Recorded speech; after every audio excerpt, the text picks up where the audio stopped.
Мен Рахматулла Асия Қарақия кәсіптік колледжінің тігін өндірісі және киімдерді үлгілеу мамандығының бірінші курс студентімін. Менің жобамның аты тігін және былғары жүн өнеркәсібін интеграциялау, жаңа мүмкіндіктер мен инновациялық өндірістер. Жобаның миссиясы тігін мен былғары жүн өнеркәсібін біріктіре отырып, заманауи инновациялық технологияларды қолдану арқылы сапалы, экологиялық таза, отандық өндірістің дамуына серпін беру мен нарыққа жаңа құнды шешімдер ұсыну.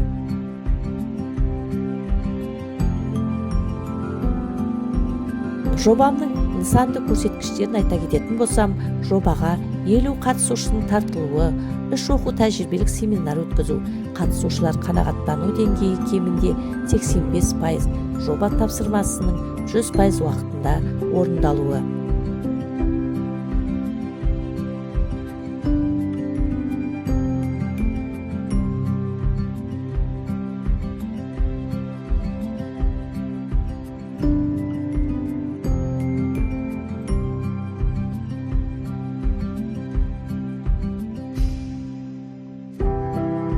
Жобаны іске асыру құны бойынша алдын ала болжамдар жасасам, шикізатқа 620.500 теңге, лазерді станокқа 263.000 теңге, тренинг өткізу кабинетіне жалға алуға 90.000 теңге, барлығы 970.500 теңге қажет.